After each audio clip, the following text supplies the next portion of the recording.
இப்போ நீங்கள் வெளிப்புறம் எடுத்தீங்கன்னா எல்லாமே நம்ம நம்ம அகாமாவை பற்றி பேசிட்டு இருக்காங்க. ஆனால் இன்னுமே அது வெளியாகாமல் இருக்கிற ஒரே இடம் அந்த தோட்டத்துல தான். ஒரு தோட்டத்தை வந்து தொழிலாளிகளை வந்து எந்த பிரச்சனை எதிர்நோக்கினாலும் 3 இனமும் வந்து அதில் வந்து ஒன்றா நின்று பேசுவாங்க அந்த அந்த காலகட்டத்தில்.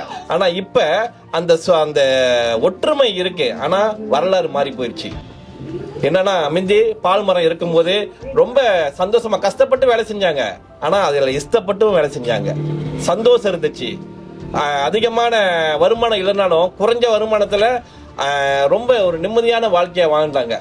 ஆனால் இன்னைக்கு காலம் வந்துட்டு நீங்கள் பாருங்க, நம்ம வந்து நாடு முன்னேறிக்கிட்டு சொல்லிட்டு இருக்கோம் தவிர நம்ம வந்து இன்னும் தோட்ட தொழிலாளர்கள் பின்னோக்கி தான் இருக்காங்க. ஆனால் தோட்ட தொழிலாளர் பிரச்சனையை யாருமே எதிர்கொள்றது இல்லைங்க. இங்க காலத்துல நாங்க போய் பசாமலாம் மூலமா 3 பை 4 பை தூக்கிட்டு மோட்டர்ல வச்சுக்கிட்டு வருவோம்.